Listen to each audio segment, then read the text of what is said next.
welcome back to the Andy Hardy Show. Today, again on the show, we've got Mike here to talk about whatever we feel like. Probably a lot of Mormonism, and I think what are we going to be talking about? Well, I mean, I have a correction from last week that I spotted when I reviewed the video. And then I got a couple things, some interesting and peculiar beliefs. Some of them are going to require going into some Bible origin stuff and authorship and things like that.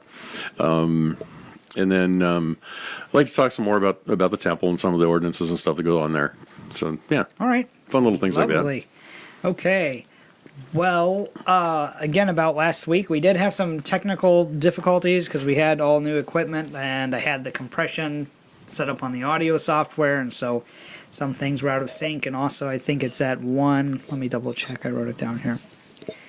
If you jump forward to 1 hour, 44 minutes, and 41 seconds into the video, you will see Jesus' return through that window over there. But luckily it did not disturb the podcast.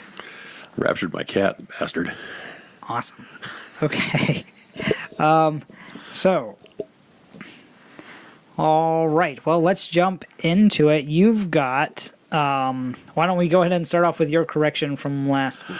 Right. So last week I conflated two stories. I mentioned that the Lehites came over from Jerusalem on submarines. That was inaccurate. Those were the Jaredites. The Jaredites came over in the submarines. The Lehites came over on just traditional ships. They did travel over land until they got to the oceans, and then built their boats and traveled over land by that, or over the seas, and then settled. Some say Peru. I'm not sure how that's like really geographically possible, but because I would have presumed they'd have come across the Atlantic, but the way that they set it up, it seems like they would have come across the Pacific, which would have taken a whole lot longer. So anyway, I got the two stories conflated. That's my mistake. I'm sorry for anybody, out there in Mormon land that's going, oh, you messed up. You must not know your story. Well, I do. I got them crossed in my head. So it happens. Yeah, it happens to all of us. All right. So, let's see. This week, we were talking off air a little bit about you guys and altar calls. Yes. And I want to talk a little bit about our altar calls, and then I want to hear, because I know you have your version. Once you hear what I have to say about ours, I think you'll have something interesting to say about the way you guys handle that. So, in mainstream Christianity, at the end of the service, typically the pastor will do an altar call, and it's guilt tripping the audience and about anything that he is. Typically an altar call involves him talking about what pissed him off that week. Okay. And then he's going to ask anyone who was involved in any kind of, did you cut someone off at Taco Bell? You need Jesus, come down, to the altar and pray. And we have the platform where they preach from, and that's where everybody comes down and prays. And so, I was actually thinking about it earlier this week, and I was thinking, it's funny because I remember so many times, like, there's all this peer pressure. Because typically you see about 2/3 in a good church. You're going to see about 2/3 of the people leave their seats and go kneel at the altar. And I know all of them aren't praying. I don't know what they're all doing. I know you can see some people are having conversations, whatever, but they're all supposed to be praying. But so what happens is, depending on when you leave, if you're a really good Christian if you leave before the music. Right. You're a great Christian if you can't wait for the sermon to be over to go kneel at the altar. And then, if you step out on the first note, then you're about average. Right. But if you leave at any other point, you're very guilty, terrible. You're one of the worst people. But you see it all the time because there's this peer pressure. The more of your friends, the more of your family who go and gather at the altar, the worse you feel about being the only person left in your pew. And then especially like if a visitor or a stranger goes, then you really are feeling bad. So even if you're feeling really good about yourself that week, they will guilt trip you into going anyhow. Oh, Christ, yes. Oh, yes. I think it just has to do with what kind of complex the pastor that you're with has, because I don't see any direct correlation to the altar call and, money. But again, the more you control someone, the easier it is to be controlled, right? Right, for sure. So, I mean, maybe that's part of it. It's subconscious. But I think a lot of it is just, it's a massive power trip for the preachers. So what the predicament you find yourself in is as the altar call goes, and these things can go for as long as a service. Oh, wow. Like sometimes they're just 10 minutes. An average altar call is probably 20. And then I would say then you've got other people who are a little bit more crazy about it, and they'll go for an hour, 45 minutes, or an hour and a half sometimes, depending on how, and it depends on where the pastor is. And of course, it depends on the response, but as the music, so we play music, blah, blah, blah. Right. Sometimes the choir will sing, and as all that goes, the pastor kind of gets his second wind. Typically, is what you see happening, and so then he gets to harping on stuff. Well, depending on what he's harping on, I know you really want to respond, but I want to get. I want to finish this thought. But yeah, go ahead. Please go ahead, do. I'm going to finish this thought though. So depending on what variety of things have pissed him off, if it's pornography or somebody cutting him off at Taco Bell or somebody giving him a cold cup of coffee, you look like a complete jackass if you choose to leave your pew before the beginning of the altar call, because if you're halfway down the aisle and he gets to harping on people not loving their mates and looking at pornography, you look like the guy, it's you. Right. You're looking at porn. You're looking at and everyone who's not at the altar is now looking at you with this horrible, and you just are like, oh God, and then so you can't turn around and go back to your pew because you're going to go to hell. Right, naturally. So you've got to make the rest of the humiliating. And I can't tell you, because I hate altar calls were just so... They were just starchy, and I didn't like them and whatever. But I think toward the end of my existence, I was one of the first people, just because you're going to get, if you're any kind of a good Christian, I mean, if you've got a conscience at all, you're going to wind up at the altar, but you're going to wind up looking like a total asshole by the time you get there if you don't leave first. Wow. All right, so the questions are just like go for it. Rapid fire. All right, the first one is, have these people not read Matthew chapter 7? I mean, it starts right off, judge not lest you be judged, right? That doesn't so the Bible doesn't really apply in church. Oh. I know. You just all right. All right. The Bible applies for not in church. And once you actually go in the Baptist religion, the IFB where I came from, once you're in the church, the gloves are off. Okay, well then the next so obvious question in my mind was: does he call people out in particular, or just sometimes generic yes, sins? Depending on the pastor. But I was under a pastor who's hip. I mean, well, most of them are really bad. This guy was. So to give you an idea, I was in a bad way. I was teaching Sunday school. Right. I was coming to this church. It was over an hour from where I lived, and it was 2 hours from where I worked. Wow. So yeah, because I worked in the opposite direction from the church. Right. This guy, I ran out of gas money one week. I needed money. And I'm teaching at his establishment. I'm teaching at the church. I'm helping, with the kids. I'm buying, because you're a teacher, there are costs associated. It's very it's MLM. It's very MLM. Yeah. And so what happens is you're just expected to take care of some financial things. If your class needs any kind of hardware, like a chalkboard or dry erase board, you're just expected to provide that. You're expected to bring candy. You're expected to spend like 20 some hours a week studying the Bible for your class. Now I'm teaching kids 5 years old to like 6th grade, right? Okay. Oh wow, that's a spectrum, really. Right, and the way they did their Bible was that all the classes had the same lesson that day. I see. You can't. Either you're teaching grown-ups really dumb shit, or you're teaching kids stuff that's just not even going to be, right? Yeah. And so I changed, that's a story for another time, but I changed the curriculum just so that they could, because I'm teaching them about Rahab, and we all know, everybody in the room knows about Rahab. Yeah. These kids don't even know, the 7 days of creation. They don't even know what Genesis is. And of course, it's totally different because when I was their age, I had memorized half of Genesis. So but anyway. What's a harlot? Exactly. Right. Oh, your mom? These are bus kids, Right. And so basically that's what the pastor at one point said, these are their parents. Yeah. And I'm just like, oh, you're a cold-hearted son of a bitch. Well, that finally hit home.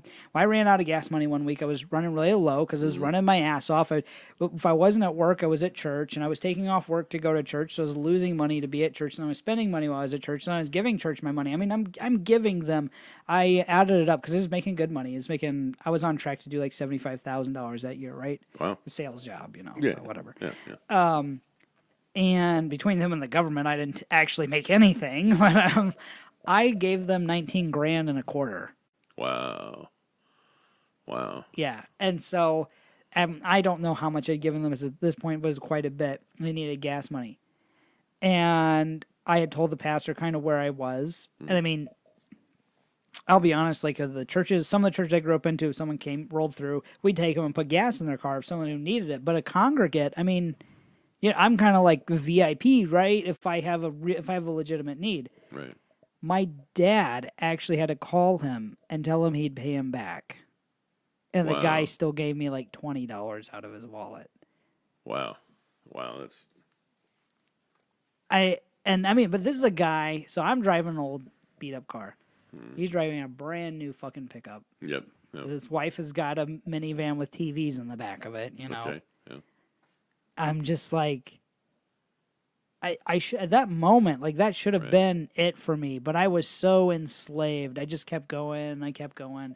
I mean, eventually, but I mean, just Yeah. anyway, so I don't even know. That's rough. Why did I even say all that? But I don't know. Anyway, that pissed me off. It's really terrible. So yeah, I guess maybe it kind of makes a point that no, the gloves are off. Once you're in church, the Bible doesn't apply. That's really interesting. I mean, because that's where ostensibly it should apply the most, right? But, ideally, yeah. Right. And America was founded as a democracy. Right. Well, Democratic Republic, but whatever. Whatever. Yeah, close enough. Yeah. So, the Mormons don't really do an altar call as such. Once a month on the first Sunday of the month. I told you last week about fast and testimony. So the fasting part we went over, where you give up the money that you were going to spend on food to the church to help feed the poor and so on. Like that is control on a new level. Well, yeah, But that's part of the fun, I guess. uh-huh. But right on that first Sunday, they don't have a traditional service. We talked about this a little earlier today. The traditional service is basically, a song and a prayer. The leadership will get up and make whatever announcements they have to make. There'll be another song, and then they do the sacrament. And then after the sacrament's done, they'll go into the talks. Now they don't have like paid preachers or anything like that. So basically, they just get people are sort of volunteered to give the talks. In other words, the bishop will call you up and ask your family if you'll go ahead and give a talk this Sunday, if the whole family will give talks this Sunday. And so the children a lot of times will do like they'll read a poem or something, and then the older the child gets, the more likely it is that they'll actually give a talk. And usually by the time you're in your early adolescence, teens, whatever, you're given a 2.5 minute talk. It's really not a super stressful thing for the kids or the family, really. And then mom will often give a talk or sing a song. That happens fairly frequently. And then usually dad will close out the meeting and give a longer speech. Sometimes they'll have people from the High Council show up, and they'll be the speakers. We always called them the Dry Council. They were some of the most boring speakers ever in the history of ever, and blathered on and on for 45 minutes about no one gives a fuck what. Okay. Yeah. Right.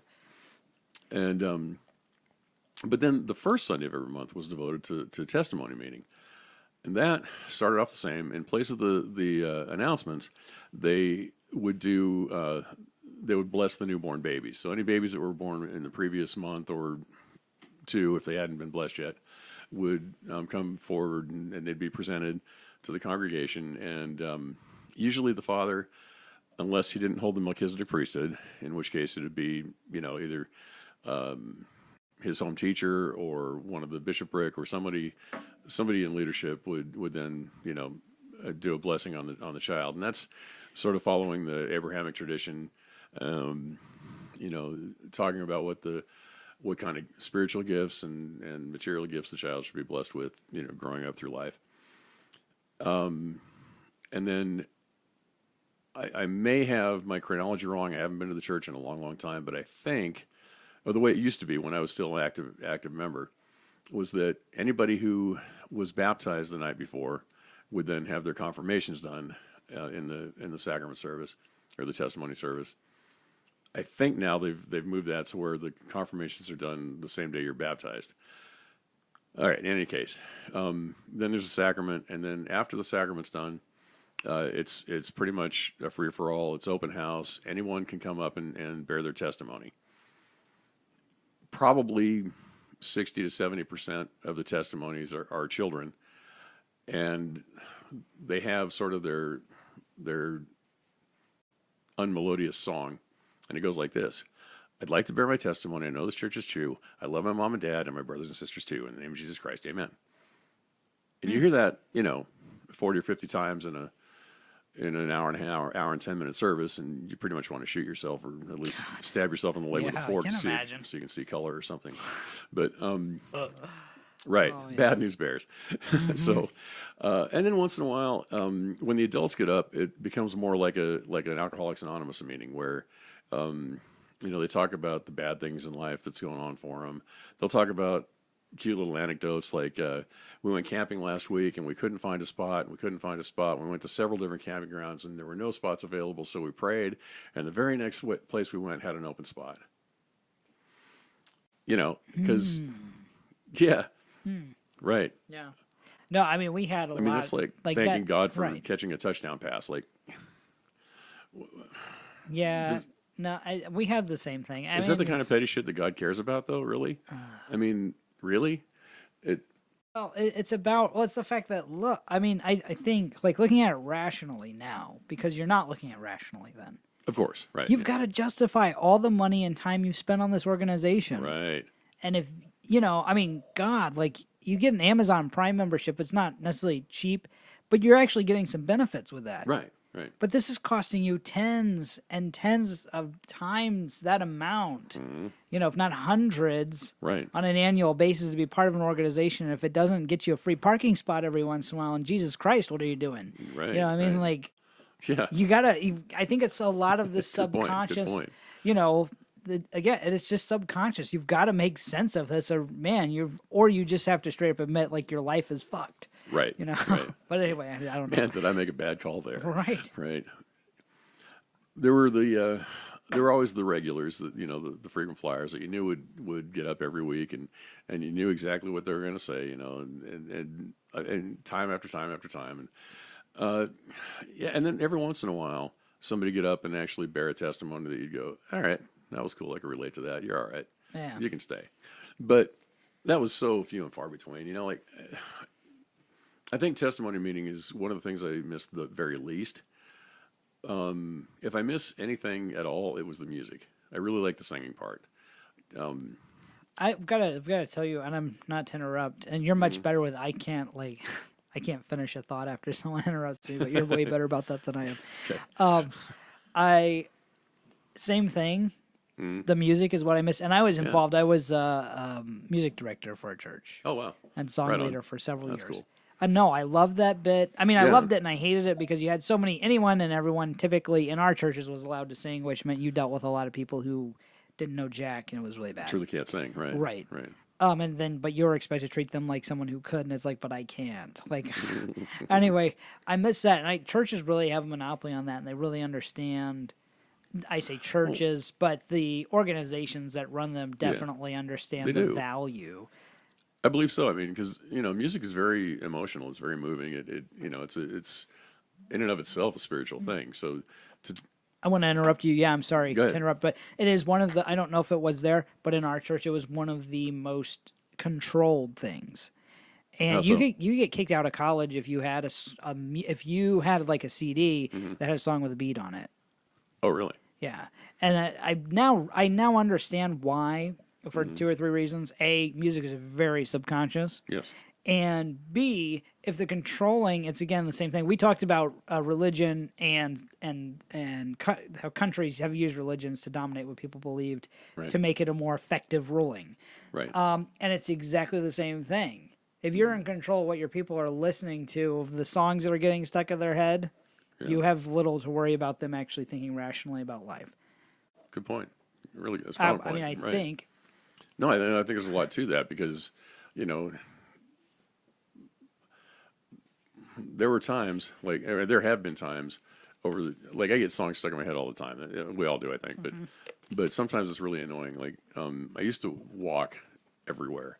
Didn't have a car, so I walked everywhere, to the grocery store, to, to work, wherever. And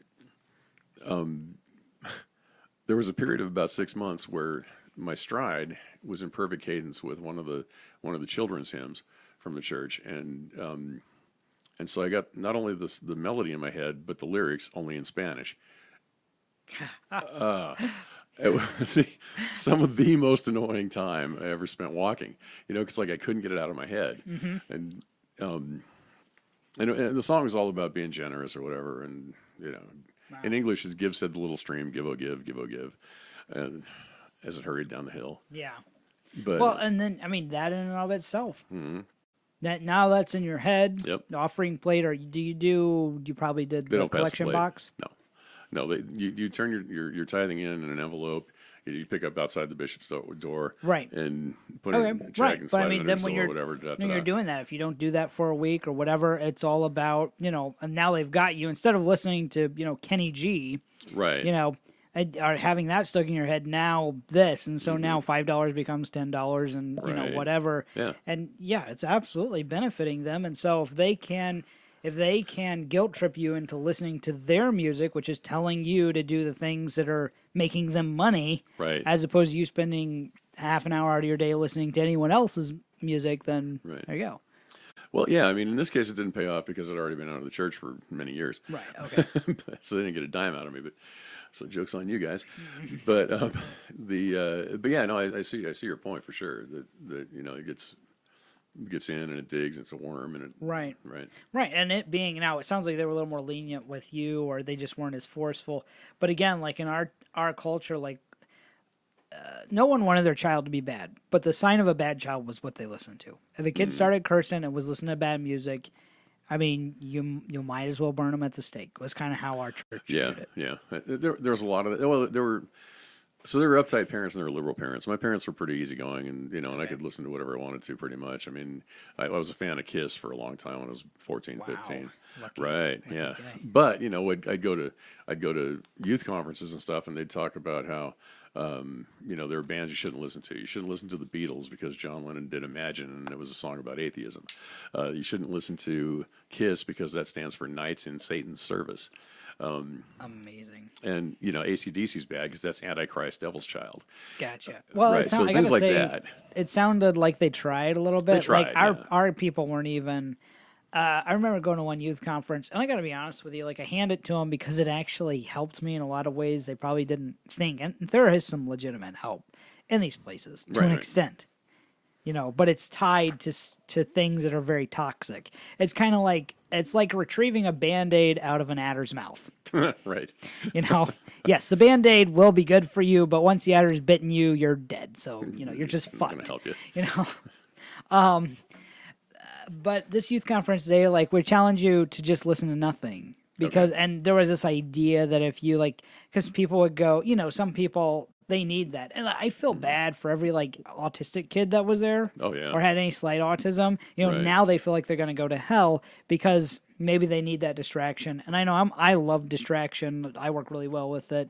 Some kinds of distraction, some kinds not so much. Right. But the whole point of this youth conference was people who are really kids that are really into bad music and into really bad culture and are poorly behaved or whatever. They cannot sit there and be left alone with their thoughts because their thoughts will eat them alive because they know how wicked they are. Right. And that's all I was. Well, there are a lot of reasons some people like to listen to music or just have background noise. And it's not necessarily because you're wicked, but basically they took something that was a very basic human instinct. It's like, if you eat food, you're evil.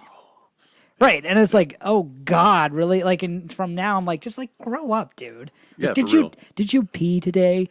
Because you're probably the devil.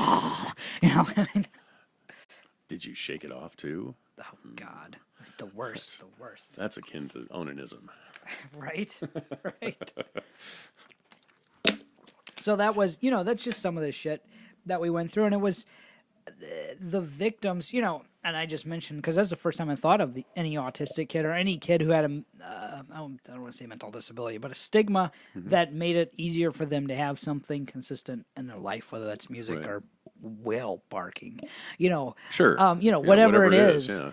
But then now those children have fallen victim to this just diabolical system that at its very base is about power and money.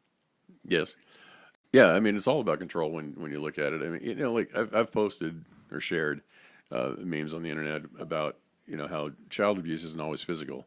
And it shows a mother berating the child and saying, if you behave a certain ways, you're going to go to hell. If you do this, you're going to be punished for eternity.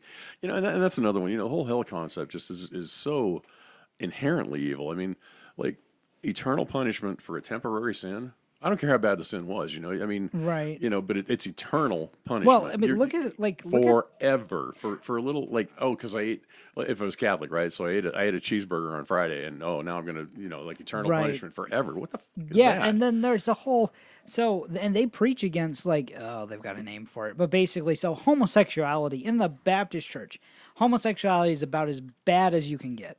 Yeah, Just straight up, that's as bad as you can get, which is sad because Baptists harbor pedophiles. sure, Big time. right, Big time. right, Especially if they bring anything good to the table. right, And the better you are at whatever it is you do, so if you're a really good scientist, but maybe you got a thing for little kids, and you're validating their religion and their belief system, man, they will cover for you all day long. Right, And I mean, but it's sad. That's It's really just sad. and That's it's super pathetic. sad. But I was going there because of the fact that so they have sin on different levels, but they preach against judging people differently by different sins. So basically, Saddam Hussein, right, bad guy, right. sad, as our president would say. Yeah. Saddam Yes, he Hussein's a nasty character, but as far as Christianity is concerned, if you had a bad thought about me, Right. which I'm sure you have, right, you're just as bad as Saddam. Just as bad as Saddam, yeah. Right? If I actually haven't. I've thought, pretty much okay, liked you ever since excellent. I met you, so I'm you're a great cool. guy. You're all right, yeah. If you thought, and here's the thing, the thought of foolishness is sin. So if you thought about not doing it, but if you thought about going over the speed limit, you're as bad as Saddam Hussein. That is there. Now, they can't, no human being can actually, Rationalize that, yeah. your brain would implode and come out of your nose. Right. You can't physically do that, but that's what they teach. Yeah, I know about, God cannot look upon sin with the least degree of allowance. I get that. Which then equates the littlest to the biggest, and, because with the least degree of allowance and whatever. Well, I know where I was going. I'm sorry. I'm going to interrupt you again. Go Where ahead, I was sorry. going with that is the whole, you said, for a little tiny sin, which a thought of foolishness, that'll send you to hell, right? Which is a Right. tiny itty bitty sin. Right, and it's just a thought. And in the meantime, these people hate homosexuals who I'm sure just like any other group of humans, there's some bad ones, there's some good ones. Sure. But these are people that condemn that, but they're harboring pedophiles. Right. Which I think any human in the world can look at and say, you're the single worst. There's just it's kind of a hands down approach to everyone feels exactly the same way about pedophiles. I don't know how else to say that. It's universal, yeah. It it pretty is. much is. And these people are harboring that. And I really think they use homosexuality, and I don't even want to say that, but they use the gay culture as a flare tactic, as there's a distraction. There's another word for it when an illusionist is doing it. Yeah. Oh, no, yeah. Red herring, maybe. Right. But as focus on this and don't pay attention to some of the shit we pull because Jesus Christ, Right. Yeah, true. I mean, and realistically, the condemnations in the Bible are really not as. I mean, okay, so yes, it does say, like, if a man lies with a woman as he would with a man, you stone them both and whatever, and that's cool. But it also says the same thing. It's an abomination. It says it says the same thing about shellfish and bacon. Right. So that's how where we bad get- really right. is it? And that's where we all get right. And you're not allowed to ask that question because anything will send you to hell. And hell Right. is why church. Yes. So without hell, you don't have church. Without sin, you don't have hell. So every sin is as bad as the other because we need someone who's gay to come to church and give us money as bad as we need someone who's two and has never sinned but probably will. Right. Right? Everybody's going to miss the mark at some point, right? Exactly. And it's I mean, I guess it's really smart because it's, it is the ultimate kind of mass manufacturing market. You're hitting everybody. Yeah. Yeah. Yeah. You got Yeah. Well, and then they give you the supposed cure, right? Like the grace thing, which is kind of a lot like blow-in insulation, it's just or fix a flat, whatever. Where you just like and it, suddenly like, it's better. I guess, Right. yeah. Like we filled in the gap for you, so now you're okay again. We say that, but you have to convince some people. Like you couldn't just walk in. You have to convince. And then there's the part where it's like, I remember asking somebody who I thought was very spiritual, so if someone got saved but they went, let's say they became a pimp, and I was like, I'm asking for a friend. Let's say they gambled or they did all the bad things in the Bible, right? Right. Well, they wouldn't actually be saved because saved people don't do that. Oh, so now you're God. Because saved people can't do what unsaved. So basically, if someone does something bad, you're admitting that you actually didn't get saved. Right. And right. it's a circular line of thought, which brings you back to it constantly puts your head further up your ass, basically. Right. I'm bad because I'm bad. I mean, I've known people. I won't name names because he's local, but who whenever I'd ask him how you doing, he'd say better than I deserve. And like, uber Christian guy, whatever, and that's cool, but better than I deserve. And I'm like, but you're a really nice guy. You're nice to everybody. You're good to people. You're a good person. You're one of those people who drives around like at midnight and runs over people on crosswalks. Is that what you do? Yeah, is that your thing? Right? You like go to nursing homes and beat up people? Yeah, it sounds fun, but it's just not. But no, you're not. He's not that guy, right? I mean, he's just like. And all the time. I totally understand. Yeah, because I probably know who you're talking about, actually. But yeah, no, and I think that, so you're taught to be meek, you're taught to be humble, and that translates into that translates into someone who's easy to manipulate for the most part. The people who really believe it. Absolutely. And who are like, oh, God's so good to me, I just don't deserve it. And it's like, dude, you had ramen yesterday. Right. You're not exactly dining at Buckingham Palace, buddy. Right. And then if they could realize, so I think that's one thing that pisses me off the most, and I'm going to kind of change the subject, but it is the missed potential. If you just save the money, so just take what you give. I gave 19 grand and a quarter, and that's on someone who's making like 75 a year, right? Right. So that's more than your income for that quarter. For the most part, yeah. Right. Yeah. And so, what is that? Did I say quarter? Well, it might have been 4 months, but I don't. Okay. I just remember like walking away, and it was like because I got my giving statement from the church, and yeah, like you said, it was my giving statement because you get so that way you can file your taxes, right? Right. You get that, and you're right, it was because the church actually had to give me a loan to buy a car from a missionary they were sending abroad, so the missionary could afford, and it's all so yeah. Wow, so that's we get into there, yeah, it was very special. Yeah. They held on to the loan for 3 years until I paid them back. Wow. Yeah, and this is a church that owned their building and had $100 grand in the bank. Wow. And was helping me. Right. Yeah, that's cute. That was adorable. One of the deacons actually called me and told me not to pay him back. Like really? This is how fucked up the place was. The deacon hated the pastor. He's like, "Fuck this guy. I'm just here because God told me to be here." I'm like, "Dude, go see a shrink, man." But he's like, it's the closest church to him that was Baptist, and you're just bred to be Baptist. Like, I don't even know, bred to be Baptist. I don't know. I was trying to be born to be wild, bred to be Baptist. All right. But anyway, get your Bible open. Yeah. we need to do a diss track. Read it on a Sunday. Oh. It could be fun. It could be. No, it would be. No, doing a diss track on the Baptists would be excellent. I was going somewhere with that. You were. And I lost it. It's gone. Anyway. Right. Probably driving people crazy. They're like, yeah, finish that thought. It's a really good thought. I can't remember. But anyway, I mean, I know I was talking about owing them money and... Yeah, it's all about control. Right, just how dirty everything was. Yeah, Yeah, and you know, and I can imagine that too. Like people, especially outside of Salt Lake, will you know, give Mormons no end of crap because, oh, you guys can't drink caffeine, but the church owns Coca-Cola. Right. Slow your jets there a little bit. The church does have a fair amount of stock in the Coca-Cola Corporation. This is true, but it's a money-making venture. I know where I was going. I'm going to interrupt you because I remembered where I was going. It was the amount of money I gave, right? Oh, yeah. So if you did one of two things, A, just took the money you're giving to the church and took the time. So take the time you're going to church and do one of two things. Spend the time working, improving yourself, and spend it with your family. Right. Right. And then take the money that you would give to the church and do one of two things. Invest it or give it to someone who needs it. Right. And you're going to do more good than a church in most cases is going to see done in its lifetime. Oh, yeah. Because most of them are strapped. Some of them, like I've got, I know someone whose church has just paid their bills and they've got a benevolence committee and they are doing some good. Some good. Mm-hmm. But if you just took the church out of the equation, I mean, a church cost a fuckload of money. Oh, absolutely.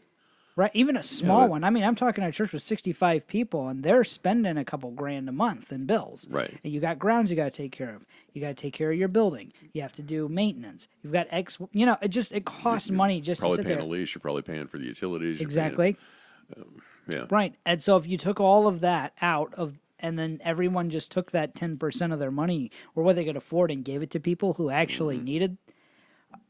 If churches were just shut down, this would never happen. But if churches shut down tomorrow and everyone took that money and gave it, we wouldn't have a homeless community. No. Unless they just, that's what they wanted to be. Which some people, like, I mean, to get into that, some people want to be homeless. They don't want the responsibility. And there are a lot of judgmental pricks out there that can't deal, they can't handle that someone's okay living in a cardboard box. Some people are. You know what I mean? Yes, yeah. I've been there. Yeah. So, you know, it goes further than that. If we were just to tax the churches, right? Tax the income on the churches. That would help. It would pay for, in spades, all of food stamps. The entire Security, the entire SNAP program would be covered and paid for, and just by putting a tax on the churches. You know, half of the churches and more. Churches are so hand to mouth for the most part, which makes them so unsuccessful as charity organizations. A charity organization can't be hand to mouth.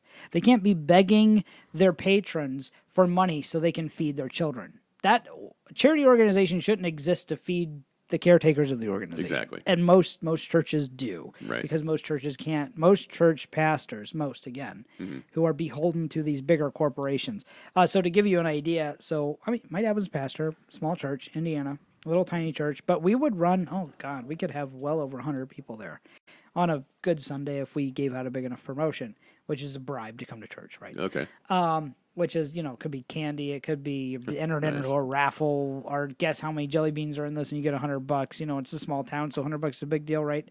But we were expected to take teenagers to the youth conferences, the men's conferences, the women's conferences, and the church. So basically, the main church, Hiles' church, got money out of us. In the same way, again, the multi-level marketing corporation works. Right. And the guys at the bottom they charge you a fee to be essentially, because you're pushed and you're expected, and if you bring, they gave out money. If you brought so many kids to youth conference, you would get XYZ. Oh, so they bribe you? Yes. Okay. Yes. And there's no end. Again, very multi-level marketing corporation type. It sounds like a strip club where the dancer has to pay $20 just to be able to work that night. Yeah, a lot Sounds like that. Yeah, pretty much. So again, the guys at the bottom of the pyramid are starving. The small churches, for the most part, unless a pastor's really wily. And so that means one of two things. You starve or you just become a dick. Shrewd, right. Right. So you can do that, and that's where a lot of these people, a lot of good businessmen are actually pastors in churches. Because if they just take and build their own business or would have gone into business with an actual business, they would have done very well. But again, by the time you're 35 and you're thinking like a businessman, and most of your actual working life is gone, so you can do this or you can try to start over with a job at McDonald's. Well, that appeals to no one. Right, for sure. So you're just going to fleece the flock. Well, and the Mormons do a similar thing. I mean, like when they give a bishop his calling, They don't pick some, schlag who's struggling and like hating life and eating ramen. They go for the guy with the big house and the nice cars and making money and successful, and the guy who can possibly give himself time off to take care of the flock and do all the fleecing that needs done. Did I say that out loud? Yeah, no, you're good. We're kind of the opposite. I say we again. The Baptists are a bit of the opposite, and not necessarily the opposite. They'll just take anybody, and here's why. I don't know how much training goes into your people. I mean, it's just like a promotion. It's just like a position. There's not like a... Yeah, they don't send you off to bishop school. Right. So if you want to be a pastor, you've got to go to college. Right. Which means you've got to give 4 years of your life, at least. Most of the people are in there. I've met no one... Yeah, I've met no one... Well, maybe 2 people who have graduated Bible college in 4 years or less. Wow. And they offer all kinds of programs. And the reason is there are 2 things they do with their college people. If you don't have money to go to college, you work for them for free. Which means they make the hours, they decide how much you work, and they decide how much that takes off your bill. Wow. And there's no given... Yeah. There's no oversight. There's nobody sitting here making sure you're not just getting screwed literally and physically. Wow. Or however, but you've got, that's kind of number one option. Plenty of people go for that, which means the church then gets everything taken care of for free. So you don't have to pay somebody to clean, you have to pay somebody to straighten up. You're making money. And then the other one is people who can afford to be there, and they're paying through for a non-verified, non-credited education. You're paying through the nose. Right. You're paying probably average community college, in some cases higher, in some cases, different. But don't be fooled. These people I want to say C3PO, that's not it. What is it? CEO? No, one, I've got part 107 in my head from the drone test. The charitable organization, which starts with a C, and then it's numbers. Yeah, you're right. I can't remember what it is, but it's a charitable organization. Right. And they don't make any pretense to have enough money to pay their bills, but the staff, I think it is on level with how filthy you are. The staff is typically rolling in it. And I think that hit me when I saw a guy pull up on, this is a very poor, we're all, a guy pulls up. BMWs weren't uncommon, to see a BMW, because it's typically, lease maybe, and a guy pulls up in a brand new Porsche, and I was like, okay, this isn't trying to put 2 and 2 together. Right. These people have money. BMWs are not cheap. I mean, a typical lease is $500 or $600 a month. I mean, yeah. That's way more than I pay for rent. Right, right. Yeah, and these are supposed to be God's humble servants. But again, and these are they're on the top of the pile, and so they're supposed to be taken care of. But that's what you're working for, because you think one day you'll be good enough to go do this and make money. It just reminds me of Jim Baker. Back in the 80s, before he was arrested and thrown into prison and all the stuff for defrauding his flock. Okay. Someone asked him why he needed a $30,000 air-conditioned doghouse. And his response was, "God don't want no junk." And that's pretty it's pretty telling, really, when you think about something like that. And then we talked about Creflo Dollar with his $65 million jet, and Joel Osteen with his $10 million mansion, and who's the one who lives up in St. Louis? The woman, Joyce Meyer. Yeah, and and all these people. I've read quotes from several of them that say things like the equivalent of, "Don't think, don't trust the facts, trust God." Oh yeah, I mean that works great for what if you're. I mean, neither of us are invested in a hedge fund, but what if your hedge fund manager said that? Oh, right. Don't worry about the stock market. Trust me. Right. Trump. Right. Yeah. Trump. Thank you. Who are you going to believe, your own eyes or me? Yeah, what are you guys going to believe? Reality? Sad. Fake news. Okay. So, yeah. Well, Let's see. I don't know why. Like, I'm trying to see how long it's been, but I can't tell on here. Okay. Yeah, and I don't know. I haven't been tracking time. 45. Okay. Well, let's try and wrap this up in an hour. Just Okay. Well, I think I get done with some of the Mormon stuff that I wanted to talk about all right. really quick. Well, so. I think let's. I know you made some notes on the Bible, and the Bible is. That's a broad topic. It's just I like know a I've couple got little brief things, but yeah, I'll I've keep got a it lot super of brief. people who are very still. I want to say half and half. I don't think it's. I hope it's not that many people who are still very churchy or watch this podcast.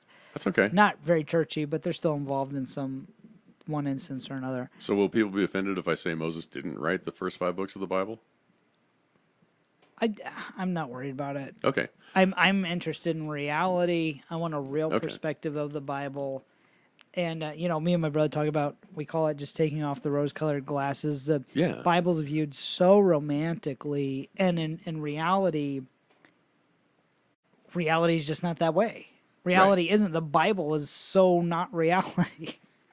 And there's It's that. reality if we all got to write our own autobiography and we left all the bad stuff out. Right. Right. So, Well, I mean, it's fairly obvious that Moses couldn't have written the entirety of the first 5 books because Deuteronomy talks about his death well before the end of the book. okay. So it's obvious he didn't write all of it. Right. But Well, he could have written it before he died, and then he describe the events after his death. exactly because, and then it just means they're not going to be accurate. I guess how accurate are the events after his death? Are they backed up by any other historical research? Because if they are, that means obviously he didn't write it. If they're not, it means he could have, and it wouldn't matter because it wouldn't matter. There's actually very little of it that's backed by historical research, but There that, you go. like from Genesis through Deuteronomy. But so just like super quick, the 4 books are said to have been authored, and this is like all kinds of Bible scholars that have done this with the linguistic analysis, with historical research, all sorts of stuff, and they have come up with 4 sources or 4 authors, not necessarily singular authors, but at least sources, right? So groups thereof who wrote after a particular style and so on. And there are the priestly authors, there's the Deuteronomist, there are the non-priestly authors who are known as the Yahwist and the Elohist. So the Yahwist and the Elohist are the ones I want to talk about just a little bit. So in the book of Genesis especially, this is really, really powerful. Like when the King James Version, whenever God is referred to as God, they're talking about Elohim. Whenever God is referred to as the Lord, that's Yahweh. Is there a difference? Well, okay, so we'll get to that when we get to the Mormon part. Okay. But I say yes because Yahweh was the name given as the name of God, whereas Elohim is actually a plural noun in Hebrew, and it means the gods. So, in the beginning, Could it be that whoever wrote it was just poorly educated? it's very consistent. So no, I don't think so. I think it either came down from oral tradition, and there are 2 sources that merged, Okay. and they combined Well, I mean, them. and then we're dealing with third-party translation almost. Anyway. Well, there's lots of that. I mean, there's so many translations Yeah. after translations and edits and redactions Right. and stuff along the way. And from translation to translation to translation, you're going to lose an awful lot. So, I mean, realistically, we don't have a fucking clue what happened. Well, yeah, I mean, they're getting closer. They've got some ideas, right? I mean, but there's I mean, to like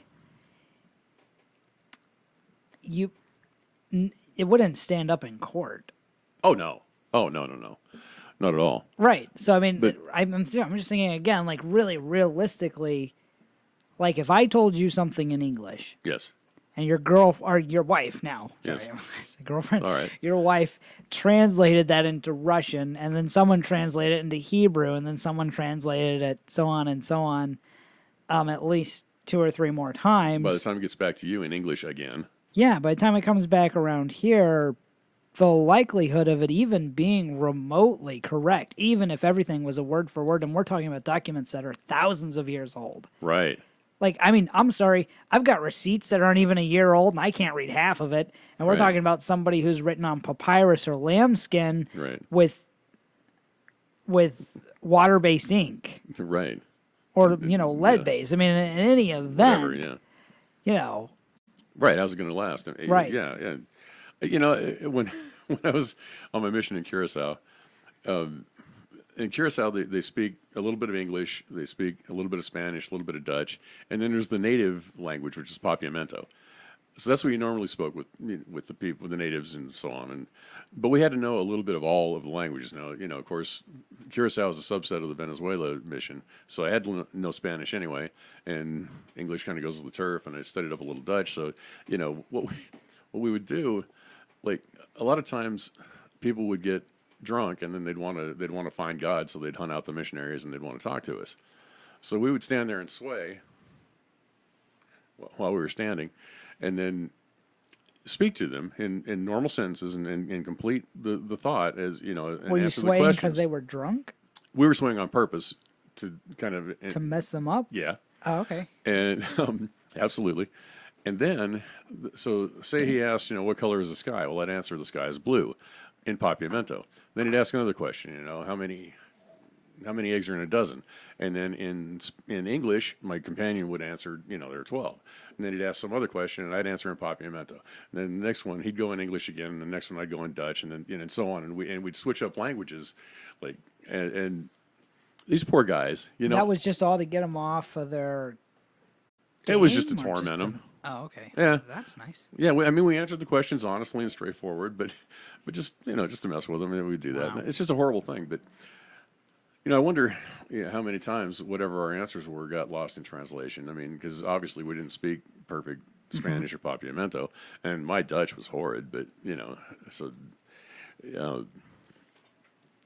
my companion didn't speak it at all. So but it was just one of those things we did to mess with people. I don't know. I kind of feel guilty about that a little. I feel more guilty about the people I baptized. Well, you're forgiven. I forgive you in the name Thank you. of God and anyone else who I may forgive you in their name.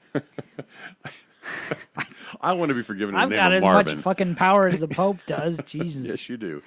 Yes, you do. It's not more so because you've actually, Well, I mean, I'm not as popular Exposed on your brain. Facebook correct. That is true.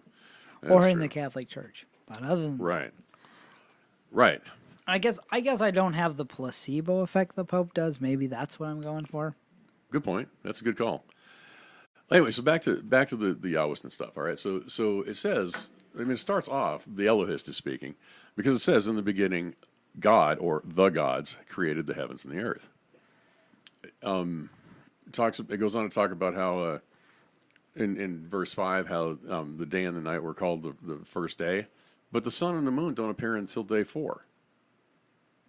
That's curious. Yeah.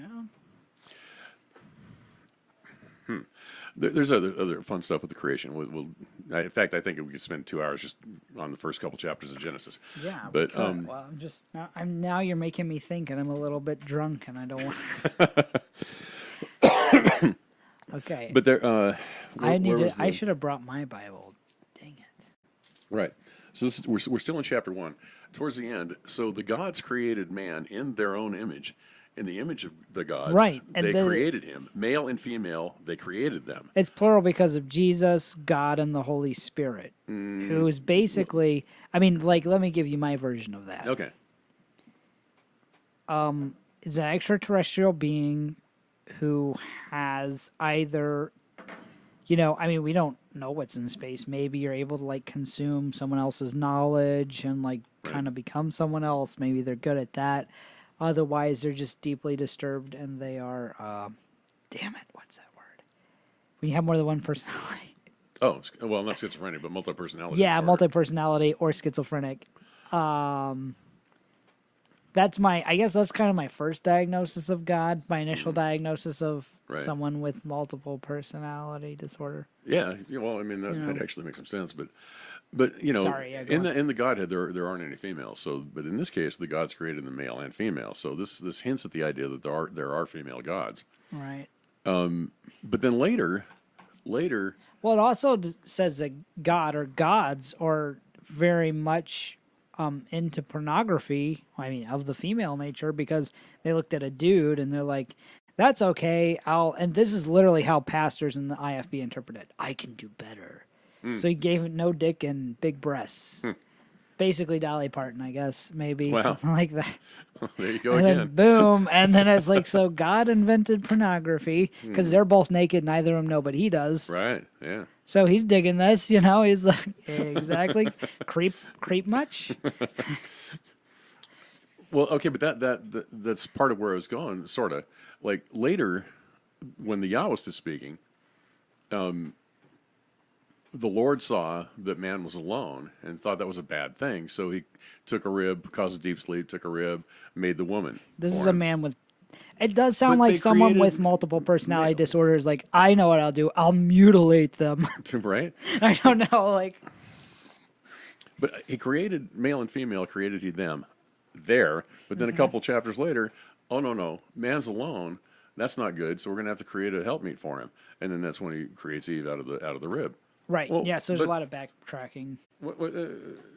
So, but yeah, but like, did he create them all together, or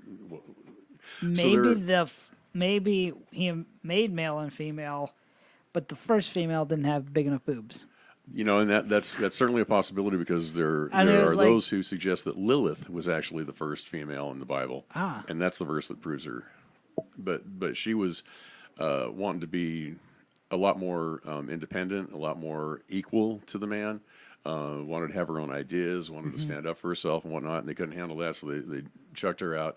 And then the Eve story. I mean, and that could come back to because the boys that they had eventually married and had children, even though there were no other people on the earth. So either they Mentioned, right. married their mom, Right. or they invented their own people, or God had to create someone else. When However, Cain was exiled, who did he marry? He went off and found somebody right, to marry. the land of Nod, which in some Nod, people right. some people say is another planet. So that means he was able to fly. So, Also, he was just kicked off the earth altogether. Interesting.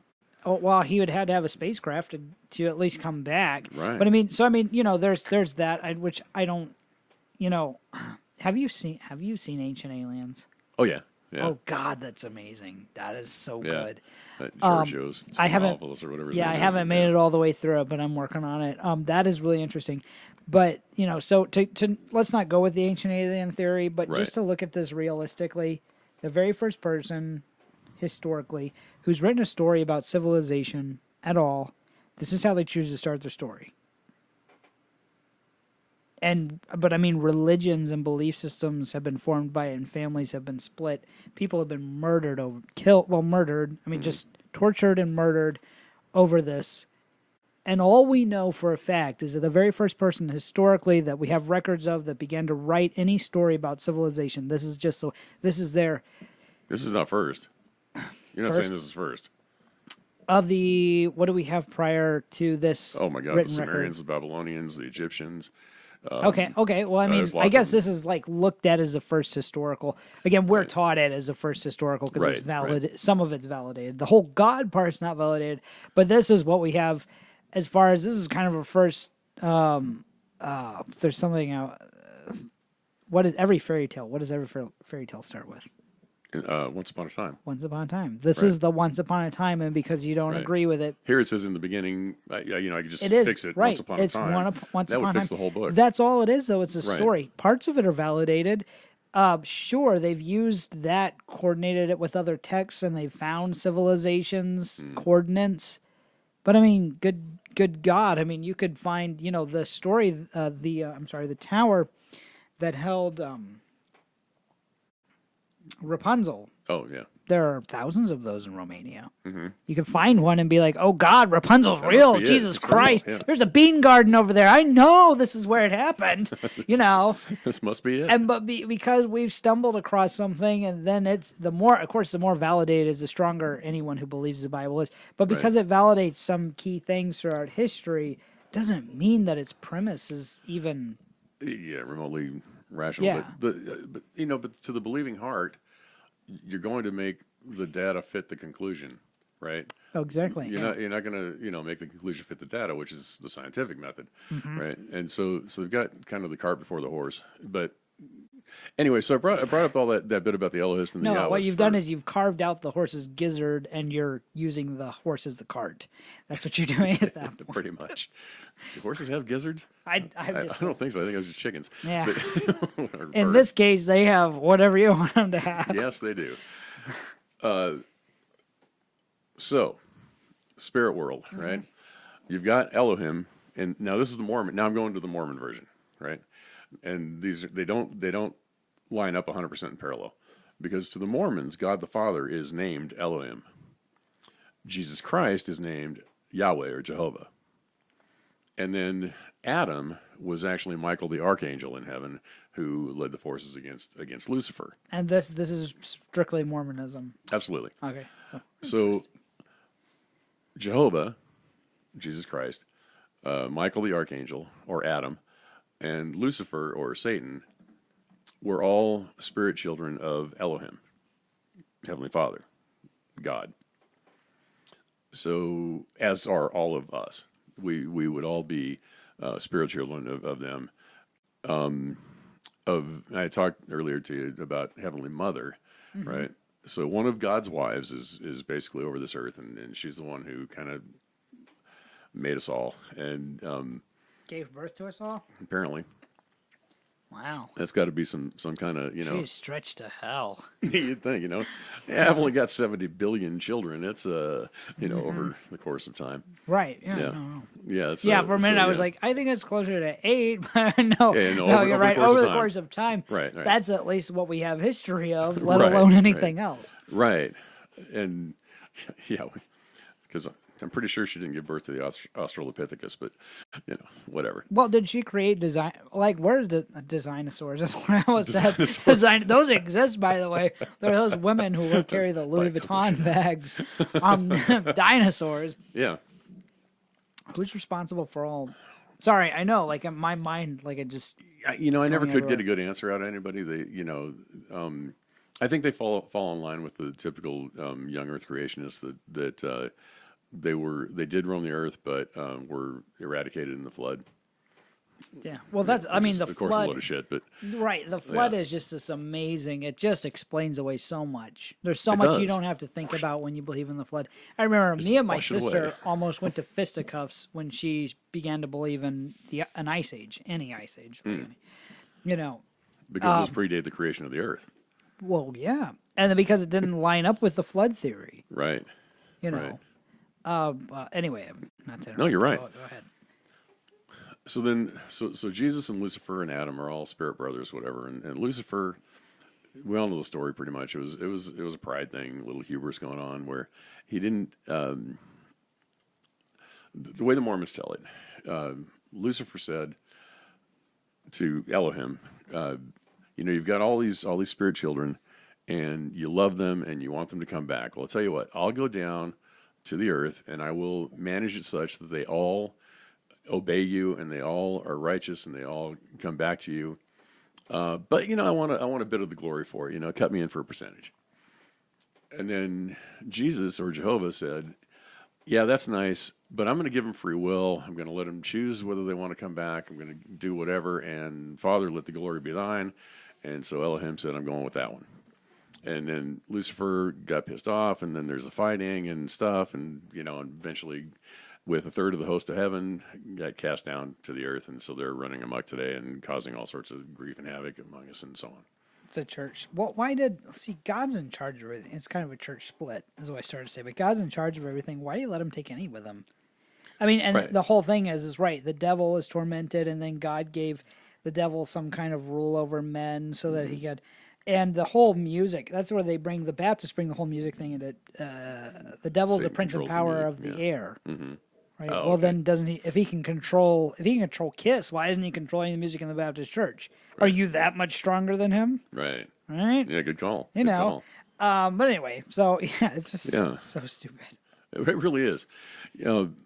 Isaiah is pretty clear. I forget chapter and verse right now, but Isaiah is pretty clear that, God creates the lightness and the dark, the good and the evil, and all the things, and then brags about, hey, I create all this stuff, and brags about creating evil. Yeah, So, it's a, So we're supposed to worship him in glory and righteousness. okay. And if he's proud of the bad thing, so when someone gets raped, is the guy who's raping the person praising God? Could be. Right? I mean- because if God's proud about it, he's proud about the fact that he created it. He created the good and the evil. Yeah. Exactly so. I think about all the priests that are, getting after the children, Jesus. and and I'm sure they don't think that they're bad people. I think they think they're doing good all the Right. time, And that is, and maybe, I mean, I'm sure any that have a conscience feel like that is their, like, maybe tribulation or whatever. But I mean, I honestly think by the time, a lot of those guys do make some good money. yeah, The Catholic Church does a pretty good job taking care of them. billions and billions served. Uh-huh. Right. Right. But I'm sure by the time they're doing that, they're just, you've got to be so cold. You have got to be so cold and just heartless. Yeah, or completely deranged. Or that, yeah, or you actually literally believe what you're feeding everybody. Right. Yeah. And at that point, your mind, like, I would love to see a real good psych exam of, I don't care what denomination they come out of, but someone who really believes that stuff. Yeah. And is that deranged? Because they are. I mean, deranged is the only word for it. Because they believe what they're saying in the poll. And I think that Jack Scott was deranged. Mm-hmm. He believed, you saw the polishing the shaft. He believed what he was doing. Yeah. And he also believed about that the shit what he was doing with a 15-year-old was good too. Sure. That was okay, and God was so cool with him. Mm-hmm. And and that's a mystery too, right? Like even just the 10 Commandments, right? The 10 most important things, right? There's 40% of it devoted to, hey man, don't piss me off. Love me, do good things, don't worship other idols, all that stuff, and whatever. That's 4 out of the 10. Right. Well, it's egotistical. There's another word. What's it called? Megalomania, narcissistic. Narcissism. That's like God is just like the consummate narcissist. Well, and again, you saw the Trump video I did. Like God and Donald Trump line up on so many levels with the narcissism. Crazy. And honestly, if you just took the 10 Commandments and apply that to Donald Trump, he would probably give you fellatio. Yeah. You'd definitely be giving him fellatio. You might get some back. Right. That's true. But, and then even when they start naming off, okay, then 1 is devoted to being good to your parents. But then after that, it's all the stuff you're not supposed to do, right? Hang on. But in most cases, your parents are controlled by the church. Right. Which then by extension means you should, if and it they flows will, uphill. Here's what they'll tell you about rebellion. Really, if you're brought to a church as a child and your parents don't go to church. Right. People at the church kind of take the place of your parents, and God becomes your heavenly father. Right. So you obey him over your earthly parents. Right.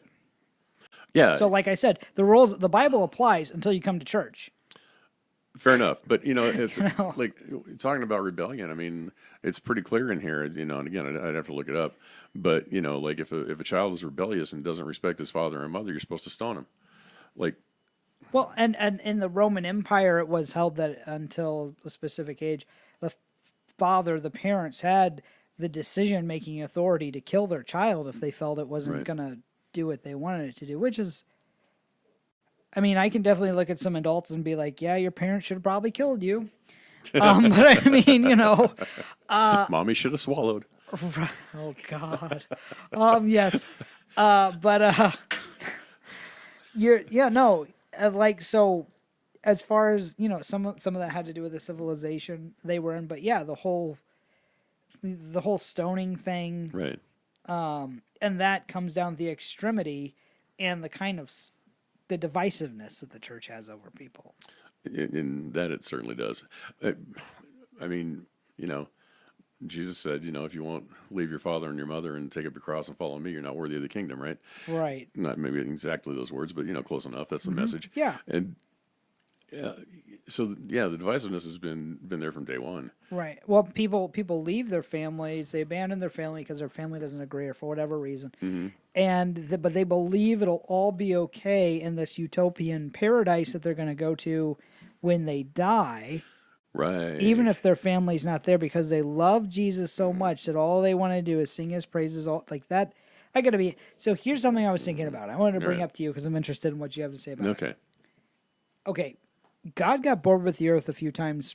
He got sick of Sodom and Gomorrah, wiped him out. That was after he got sick of the whole world this is a man who's he baked his cake.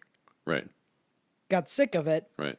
Made the flood. So he drowned in it. He repented of his creation. Yeah, he It hated says in it. King He James. fucking made it, and then he Right. was like, "Oh, fuck this shit." You know, he's like a 5-year-old that's doing a school project, and then he gets all pissed off and he breaks it. Right. That's exactly what happened, and so he floods the earth. Mm-hmm.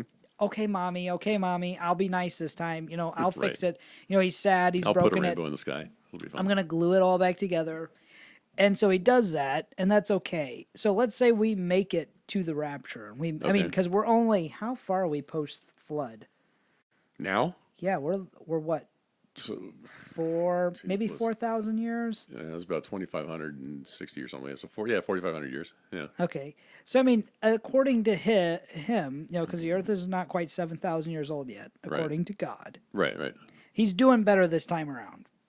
You know, Right. because it didn't take him. It's He's taken. held his temper a little longer. Yeah, this he's time. doing Yeah. okay. Yeah. You know, although some people would say that 9/11 was the epitome, was kind of the flood again, but Okay. yeah, we'll leave those guys in their mom's basement where they belong. Well, I'm sure there are people in Puerto Rico who might, Yeah. Okay. Yeah, you're right. You're right. So, you know, and again, it was a global flood based on the globe that the world the Bible territory that they knew. covered, which wasn't necessarily a lot. Right. But anyway, we'll give him a pass on that, and we'll say that God's held his temper. If he can hold it if he can hang on to crap until he's willing to destroy the earth in fire and flames, which is just. It's hysterical that he's written that out. It's like, so I'm going to make this model car, and then I'm going to make a driver, and if the driver makes me happy, I'll bring him to live with me in my living room, and he can have Cheetos, and I'm going to burn the car. You know, it's like, okay. Set him on fire. Not understanding, but all right. So, So God is Beavis. Fire. basically, Right. he's going to destroy the earth in flames and whatnot, and we're going to go live with him in paradise. Say he can hold his temper that long. Okay. And say that he's not fed up with all the people who are in heaven already. How long of everyone sitting around kissing his ass, how long is that going to last until he wants something else? And then what's he going to do with the people in heaven? It's not like he's going to keep you around. Well, right, because at that point you're ostensibly immortal, right? What are you going to do? Right. But what the hell is he... How do you when he gets kill bored that of that, child? is he going to burn heaven? Right. I mean, what is he going to do?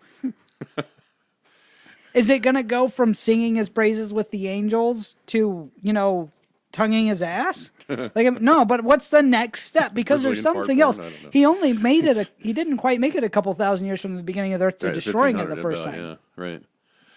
Yeah. And he's doing better, but at the end, we know he's waiting to burn everything anyway. He's got a better counselor now. He sought help. He's Okay. got, he's But I mean, still, taking selects, I like, think. what happens when he gets bored of heaven?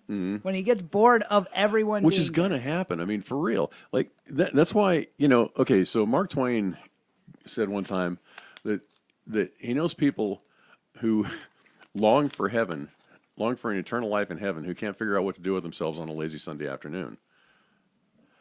Right? Really? There was a Far praise Side God. cartoon with a guy, he's got the halo and the wings and sitting on a cloud, and he's just, the thought bubble above his head says, I wish I'd brought a magazine.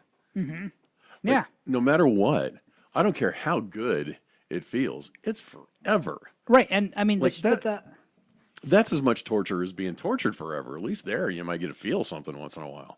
Right, even if it's right. pain, I mean, you still get to feel something, which I think is favorable. which is, yeah.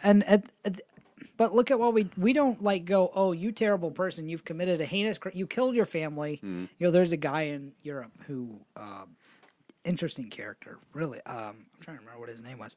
He had a really interesting name, but he murdered his family Sunday afternoon lunch, Okay. put them all back up in their like sitting position and finished his meal. Oh, wow. And when he told authorities, I just wanted, he's like 12. I just wanted it to be quiet. He's probably had a few things Some going stuff on. going on for sure. But where the hell was I going with that? Okay, We're so talking we about got boredom in heaven, right. but- No, well, what I'm talking about is we got him. We didn't torture him to death. Right. I mean, the guy he went to a mental place, but you do the worst thing humanly possible. Right. We don't torture you to death. No. We kill you. At worst, you get an injection. And Right. Otherwise, you spend I mean, life even behind back bars, in the but- day, they didn't torture. They didn't have the patience to torture someone to death. Right. I mean, burning, Well, It's the probably- church did. yeah. The church had plenty of patience during the Inquisition. yeah. But I mean, eventually people, yeah. So, I mean, yeah, I can see what you're saying there, but I'm just thinking, you mean God is so pissed off at someone who can't see him, who doesn't really know he exists, for doing one little minor thing, that he's going to let you, that he has actually thought forward enough. Or, I mean, I'm sure the church would defend it in saying he made it for Satan and his angels. So we're talking, we're going to worship a guy who gets so pissed off and holds such a grudge that he's going to invent a place where you can burn and be eaten by worms for eternity. Right. I'm sorry. Like, I mean, can I boycott this? Like, and if I don't have a choice, like, how do you then? I get, like, we're serving him at our own chagrin, but it's our only choice. It's a hands made tail situation, right? But otherwise we die. Right. I get it. It's one thing to make that case, but at the end of the day, when you're going to pretend that everything's hunky-dory and God's some holy divine being who holds an eternal grudge and wants you to burn and be eaten by worms forever if you don't suck his dick, you know, please help me. Well, like, if we look at Satan as the Lord of Hell, which is, I think not an unreasonable thought. If you're a sinner and you do all these bad things and whatever, you go down there, and I'm paraphrasing Jim Jeffries. He's got a show on Comedy Central, brilliant comedian. When you get there, Satan's gonna recognize you're one of his boys. He's gonna take care of you. I guess. I mean, yeah, I can see that. And so he made what I just said about God made hell for these people to burn in, and then he's like, okay, well, Earth isn't interesting enough. I'll release the devil. Right. Ha ha ha. And he sits and laughs at Job. Yeah, that's one of the most offensive stories ever in the history of ever, if you ask me. I mean, it really is. And it's supposed to be a faith-building exercise? I mean, like... Well, yeah. I mean... No. It's... Just no. No, you're absolutely right. But it's absolutely pathetic. But again, back to the childish. If God is real, if that's even real, how long is heaven going to last? Tell me. Tell me, how long are you going to get away? And they say you're going to eat your favorite food, which for me as a child was always chocolate cake. So just imagine eating chocolate cake, living in a gold mansion for eternity. That's okay. But I got to be honest, it's still not. Yeah, but chocolate cake 3 meals a day? I mean, I like chocolate cake. I know. But no way. I mean, I've moved on since then. It would probably be gummy bears. gummy bears, and we can't have beer, so I mean, I don't even know if I want to be in heaven. See, that makes it not even worth it, right. But again though, like look at it, look at history. We learn from history. How long is heaven going to last? If he hasn't just killed everyone who's there already, like you get to heaven, you're like golden gates. Yeah, you walk in, like everyone you know is like strung up and got spikes out of their head. Oh God, he's like, yeah, that was fun. Hey guys, what are you doing to do tomorrow night? Bunch of Vlad the Impaler steaks everywhere. Yeah, it's fucking Caligula on steroids is all that it is. He's over there, like mounting a cherubim or something. Like, right. Hey. Miniature angel sex. Don't knock it till you tried it. God. That's funny. Yeah, I don't know. It's a pretty scary thing, really. But people somehow not only pretend to wrap their heads around it, but like think it's a good thing. I mean, I've read the Bible a few times, and my evaluation of certainly the Old Testament God is a lot like Richard Dawkins, but like even before I even had heard of Richard Dawkins, I always thought, man, that God of the Old Testament, that's not someone I'd even want to hang out with, let alone worship. That's a bitch. That guy's a dick. Yeah, I mean, it just is. I mean, he's a first class colossal prick, man. Like there's nothing good, no redeeming qualities about this person. Hey, you guys, you're my chosen people. I like you, but I don't like them. So you need to go in and kill all the men, all the women, they're animals who have had sex. Keep the ones who haven't for yourselves, and all their animals and everything else, and just destroy the city. Obliterate the city. It sounds like a basic patriarchal society that are slightly egotistical and totally into non-consensual sex. Right. That's all that it sounds like. It doesn't sound like God. And then again, so let's go back to reality. Mm-hmm. So they come home. These warriors have just slaughtered all these people, and they come home with a bunch of women. Right. What happened? Oh, God told us to kill everybody except these cute broads, Right. And all we have is their word that they weren't married or had sex. Right. Right, right. What are you going to do? I mean, that was the one where like okay, so for a marriage to be valid, the woman had to be a virgin, and if the man, if the husband, you know, went in unto her and then despised her and said that she wasn't a virgin, well, that's serious shit because she could be killed for that. But then if the parents could produce the proof rag. Proof rag. There's some kind of proof rag that they talked about that proved that she was a virgin. And I don't know. Yeah, I don't know. I don't know what that was. Like, I have no idea what that was. But if I'm trying to think of what on earth they could. I mean, you're gonna have certain things regardless, right? And so I mean, Jesus Christ, I don't know. Yeah, it's kind of frightening. And then maybe they just like wrote down every night she went to bed by herself or something. I don't know. I don't know what's up with that, but no, she hasn't had sex. I checked. The Bible's pretty cool about rape. Like if you rape a woman. Well, and there's no real. It's very morally gray for a long time because of the whole slaughtering and the killing everybody. Right. Yeah, I mean, when you're going in and the guideline is kill their animals too because they're evil. You think those guys weren't like hitting it? Oh yeah. Yeah, I mean. Right. Well, it's not like these guys had some moral code. Did you kill everyone? And they're like, okay, well now, now we're gonna unlock the locks on your zippers, fellas, so you can take a piss because I know you didn't have sex with anybody. Right. But yeah, I mean, if it's pretty clear if you rape a woman and afterwards you pay her father 50 shekels, then she has to marry you and she's stuck with you forever. Wow. You have to marry your rapist if he's able to come up with 50 shekels for your dad. Nice. How cool is that? Well, I mean, if he didn't sell you off first anyway. Right. Yeah, good call. That's basically all that the marriages were. Certainly, Old Testament marriage has nothing to do with romance. Has nothing to do with anything but property. Women are chattel in the Bible. Well, and it's funny just to hear. You'll never hear anyone even defend it, but you'll never hear it brought up in a church. What's that? What you just said, the women were property, which they were, and the big thing is it's really understood women. By and large, again, the independent fundamental Baptist strain that I was in, women were property, and you were expected to act like property. Like property, right? If I take my remote and try to turn on the TV doesn't say no. You do exactly what you're told, which is it's abuse. I'm curious about the exact wording on this. It's going to take me a second. But we're talking about the Ten Commandments. Yeah. So talking about coveting, right? Get your mic. Talking about coveting. Yeah, you're right. I'm sorry. My bad. That's all right. I know you just were really deep into that thought. Yeah. So don't covet your neighbor's house. Don't covet your neighbor's wife, or his male servant, or his female servant, or his ox, or his ass, or anything that is your neighbor's.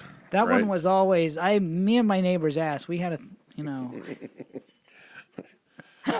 I can't help it. But no, it's. But wife is right in there with all the other things. With all the belongings. The slaves, not you the like farm your neighbor's animals. Rolls Royce and his wife. And his wife. Right. And his ass. And his ass. Oh, but that ass. No. Sad. Oh. My God. Like Donald Trump in a Baptist church, that would just be, I know he was coveting my ass. I have the best ass. I've got the best. Oh God, I'm sorry. Let's get off of that. All right. You're right. It's right in there with it reads like a freaking what am I thinking? County tax record. Right. Yeah, it really does. It really does. Like, lists off all the assets, including the wife. Including the wives. Right. St. Francis County, Joe Schmidt. Assets list: a boat, a car, 3 wives, a trailer. I don't know. And a donkey named Mortimer. Yeah, okay, there it is. All right.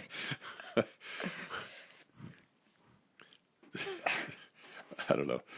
I know we have lost it. It's off the rails. It is. I mean, yeah. So pretty much that's all I wanted to do in here today. But I had some fun things, other things that are fun about Mormonism, like things that go on in the temple besides the endowment ceremony we talked about last week, and the wedding ceremony we talked about last week. But they also, before, like when you go in for the very first time, you're wearing your boxers or your briefs or whatever, and and your street clothes and stuff, and da da da. But you're not just like, it sounded like you just walked in your boxers. Oh, you're wearing your boxers. You don't have the magic underwear yet. No, but I'm saying you sounded like you're not wearing anything else. But Oh well, okay. Well, I'll get to that. Okay. okay. Yeah. So, I mean, obviously, you buy your magic underwear to take in with you, and that's a sort of a necessary thing. Obviously, they're not going to just give you a pair while you're there, but they. So you take your underwear in with you, and then you go and they give you what they call a shield. It's basically a big piece of cloth about the size of a full size bed sheet, and it's got a hole in it for your head. And so you take off all your clothes and you drape yourself in this bed sheet, and then they haul you off to this room where this really, really old person, although it doesn't have to be a really, really old person, just tends to be, that's who does the volunteering at the temple. You go through a ceremony where it's a washing. So with water, this person, and I'm not sure what goes on the female side. I presume it's something similar. I also presume it's an old female that's taking care of them, although they don't have the priesthood authority to do it. So I'm really not sure how that works. It might be just a creepy old guy touching the naked women too. I don't know. But they have a little prayer that they recite. I've only done it the one time because I've only been to the temple for the first time once. But they do a little prayer, and they touch each breast. They touch right above your junk. They touch you in the back. And then they anoint your arms and legs. So basically, they're giving strength, they're giving virility, they're giving general health and whatnot. And then after that's done, you go through again, and this time they do a very similar thing, only it's done with the anointed olive oil that I think we've talked about before. And then with that olive oil, once you've had the sealing or the final blessing and whatnot, that's when they present you with the garment, with the magic underwear. And the garment, they instruct you, is always to be put on right leg first, then left leg, then right arm and left arm, and cover it up. That's a holdover from the days when it was all one piece, where basically like traditional underwear today has an opening in the front for the males, but for both, this also had a larger, much larger opening in the back, so you could actually, sit on the toilet and take care of business that way. But today, most of the garments are two-piece, so they wear more like, really like long, athletic boxers and a t-shirt. Again, they have to be long because there's the marking over the right knee, suggesting every knee shall bow, every tongue confess that Jesus is the Christ. But it's in addition to that, well, anyway, that's where you get the garment. After you've got your garment, you are not supposed to take it off for anything, really. Sex is okay. Showering's okay. Obviously, you've got to wash it sometimes. When, for certain athletic events, things like that, swimming, it's okay. When, like all clothing, it's going to wear out at some point. So when it does, the way to properly dispose of it is to cut out all the little markings, and I talked about the 2, 3, 4 markings last week, and you cut out the little markings and burn them. You have to actually burn them. It's sort of like destroying a flag. And then with the rest of the cloth, they don't care what you do. You can cut it up into rags. You can throw it out. You can use it for a dipstick or your car. They don't care. It doesn't matter at that point because without the markings, it's no longer holy. It's no longer blessed. It's no longer a magic piece of underwear. All right, so that's the washing and anointing ceremony. After that, they take you to where you get your new name. We talked a little bit about that. And then, it's sort of a pass key to get into the celestial kingdom after you die. The other ceremony that they do there that people find kind of strange is that they perform baptisms for the dead. And what that entails, they believe that during the 3 days that 3 days, which is kind of a, I don't know, people argue about the math on that, but 3 days that Christ spent in the tomb before he was resurrected, that his spirit actually went to the spirit world, sort of an equivalent of paradise, I guess. And in that spirit world, he set up a missionary program for those people who had died without ever hearing the gospel. So all those people, and this, Adolf Hitler has been baptized for the dead. Many, many people throughout Genghis Khan, throughout history, have all been baptized for the dead. They ostensibly, or according to the doctrine, in that spirit world state, they're awaiting the resurrection still. So while they're in that state, they have the opportunity to actually hear the gospel and accept the baptism if it's been performed for them on earth. And that's one of the reasons why genealogy is such a big deal, because most of the people that are members now were converted, or at least a few generations ago, and certainly everybody before 1830 is not a convert yet. So they do that apparently so everybody gets a fair shake, right? The one group, I guess, that's considered, two groups, I guess, that are considered, magic pass. Any child that dies before 8 years old gets a pass. They automatically go to the celestial kingdom. And then the severely mentally handicapped, they also get a pass, and they go to the celestial kingdom. But everybody else has to actually hear the gospel and either accept or reject it.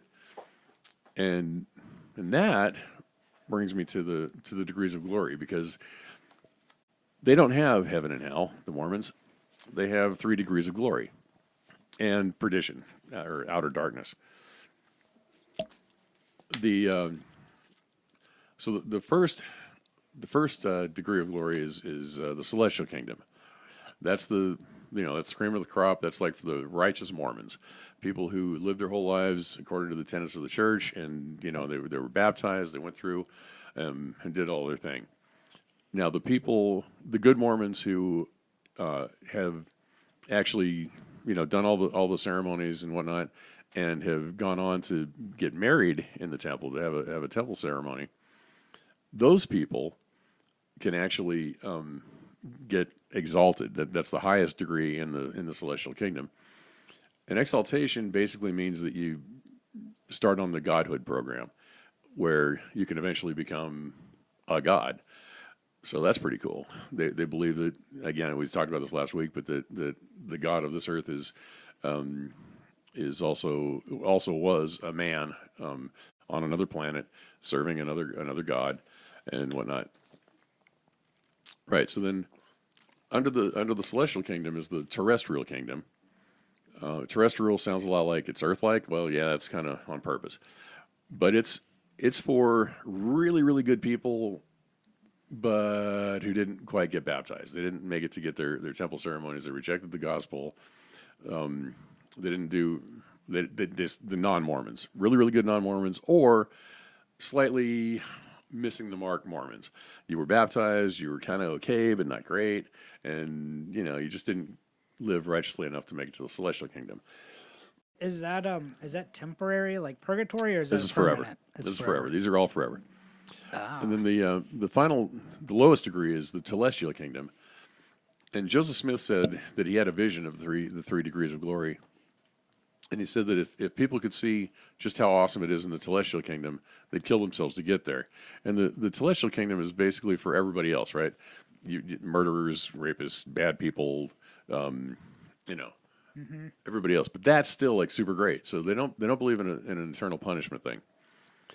The punishment is that you don't get to, like in the celestial kingdom, you get to be with your family and all the members and stuff that were good with you, right? Mm-hmm. But in the terrestrial kingdom, you don't get that. Terrestrial refers to Earth. Do you stay on this Earth, or do you? No. It's just the name they gave the kingdom. Okay. But right. So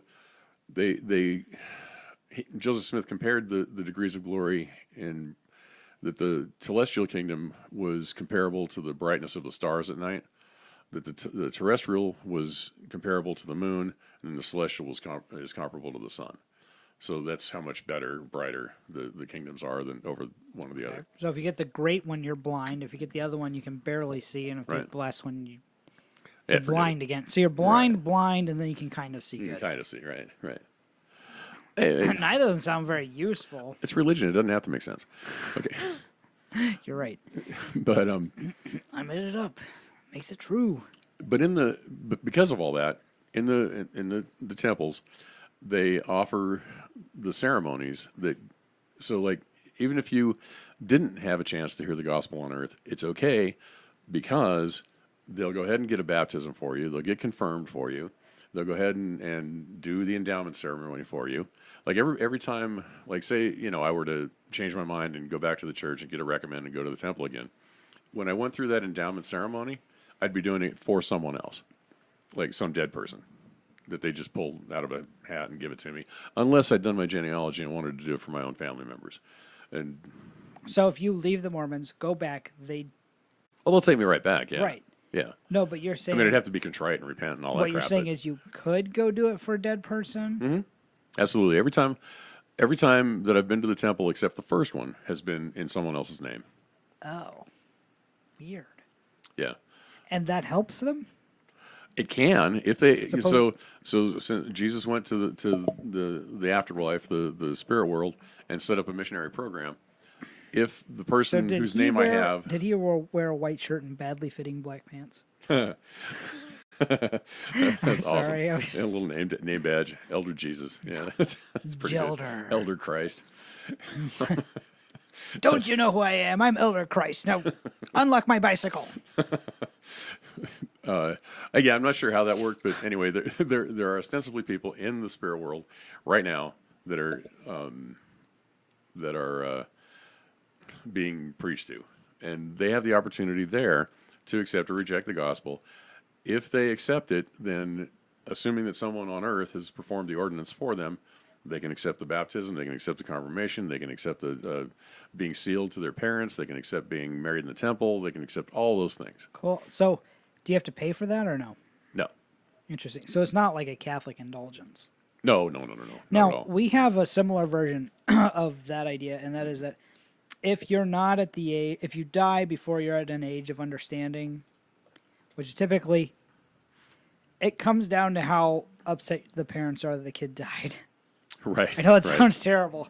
So I've heard people say about kids who are 8 years old, but typically it's like 3 and under. So you have to be able to understand your sin, and they believe at that age you're actually able to understand that you're being wrong. So they teach they teach punishment from the beginning. You'd have to, because I mean you can teach that don't eat the cookies from the cookie jar because those are we're saving those for dessert tonight or whatever. Well, they And can't do if it- you break the cookie jar over their head and fracture their skull. Well, there's that. Then they have to use a straw. But even so, they don't. They understand that it's going to piss mom and dad off, but they don't really know that it's a sin. No, you're absolutely right. I mean, and neither did Adam and Eve for that matter. But that's another topic for another you're day. you're absolutely right. It's totally wrong and bad. It's just there aren't really words for it. Right. Just I'm detestable. flabbergasted. Yes, that's Yeah. probably the best. But it's flabbergasting to think about that you're teaching people this. But yeah, so anyone under the age of being able to understand, if they die, like if someone has a miscarriage, the baby's in heaven and Right. things of that nature. And they very much encourage you. Well, then I'm abort. I mean, because you're sending them all to heaven. Like, You make a valid point. I mean, there are a lot of people who are just going to fall. They're probably going to pass out before they can write a negative comment. But no, you're absolutely right in that sense. Like, I haven't even thought about it. They hate abortion. Right, I I think know. the number one reason that they are very encourage you to become attached to your baby at an early point. Name it early. You'll find someone who's like at a place where it could go either way, and they've already got it named, and they're getting ready, preparing a bedroom. And I think I want to say a lot of that, the part of me that just hates it says it's because anyone who's born into the religion is a slave to it right. and its money. Right. I don't think everyone goes that deep and thinks on that level. But yeah, so the younger kids go, and then there is an idea that anyone before this is hysterical. This is gonna make you laugh your ass off. Before the Bible, as we know it, pretty much was correlated. Anyone prior to that point has a chance of being saved in hell because Jesus did go there after he. Oh God, I think it was after he came out of the tomb, but before he ascended to heaven, he went and spent a period of time in hell. Yes, he did. And he preached. And so any of your family, isn't that funny? So God created, basically, this is a plan of salvation, which we call it the Romans road. But he created that so we could go to heaven, but he sent everybody prior to that to hell. So hell's not eternal necessarily. If you're in a very small group of people. Right. Yeah. Right. No, and I mean it's just a hole. It's just a hole in their armor is all that. It's a chink. Yeah, yeah. It's just something that they didn't necessarily fortify that well. And again, like they're not, and I don't think your cult, the cult of the Mormons, were that way either. And that's the thing that cults do is they don't necessarily like fortify themselves with facts. They play a game of distraction. Mm-hmm. Mm-hmm. There go, no, look at the hand, look at the hand. Yeah, yeah. And it's not about what's reasonable or realistic or even factually possible. It's about, it's that's the card game of the street guys play in New York. Right, right. You know, yeah, you lay your $100 down, some guy you assume is a thief runs by, grabs your $100, you're paying attention to the cards, you're out $100. Right. That's pretty much what it really comes down to. Yeah. Anyway, pay no attention to the man behind the curtain. Pretty much. Like I don't know. Oh, you're right. It's really frustrating. Anyway, how about, is that a good place to wrap things up? I think so. I mean, you know, we've talked about all of it. I mean, at one point, well, last week we sort of did a mock veil work thing. I didn't do all of it, right? So the first one, we did, you know, the first handshake, and, you know, and that's the new name. The second handshake is your first name. Third handshake, the name is the Son, right? Meaning the Son of God. And that's called the first token of the Melchizedek priesthood. So then the last one is the fun one, especially your first time through, because you have no idea what's coming, what they're going to throw at you, right? They've done nothing to prepare you. They just like, they tell you, you know, yeah, it does have a name, but you'll get it at the veil, that kind of thing. So it goes like this. You finally do the fun handshake with the pinky interlock and the stuff, right? Okay. So you're doing that, and the Lord says, what is that? The second token of the Melchizedek priesthood. That's what she said. The second token of the Melchizedek priesthood, the patriarchal grip or sure sign of the nail. That's what you have to say? What is that? When he says, what is that? Yeah. You say the third? The second token of the Melchizedek priesthood, the patriarchal grip or sure sign of the nail. Patriarchal grip and sure sign. It sounds like a guy grabbed another guy's dick with long fingernails. Ow! That's what it sounds like, the patriarchal grip or sure sign of the nail. Yeah. So the patriarchal grip, like if you remember, my index finger was on the wrist, right? So they don't believe that you know, Christ was just nailed through the hand, but also through the wrist, right? Yes. Otherwise, it would have just ripped through the fingers and so on. Right. Yeah. That's too, the cartilaginous region is not. There's not enough there to hold you up on a cross. Right. Right. So yes, they do go in for that, and so that's the sure sign of the nail. All right. So then, has it a name? It has. Will you give it to me? I called it Stephen. I have not yet received it. For this purpose I have come to converse with the Lord through the veil. Right. So then the Lord says, it shall be given to you through the veil. Now, it used to be upon the 5 points of fellowship through the veil. And the 5 points of fellowship, if I remember right, hand to back, mouth to ear, inside of left foot by the side, inside of right foot by the side of right foot. Somebody got sued over that. Knee to knee and breast to breast. And so, like, awkward as hell when you're working Right. the women's side because, like, you know. Oh, you get to do that with girls? Oh yeah. Yes. But Like, there's a veil between you and everybody's dressed, and it's all, you know, it's all on the up and up. You know, Damn yeah, it. yeah. Well, I'm surprised they let you touch women like that. That's Yeah, they do. They amazing. certainly do. Well, if you Everybody. if you, Well, I mean, only if you unless get to you're play God, and I unless did, you're so, into kids yeah. or guys, every guy like their dream. That's their dream right there. Sure. Although, I mean, except I gotta say, there are probably some. I don't know.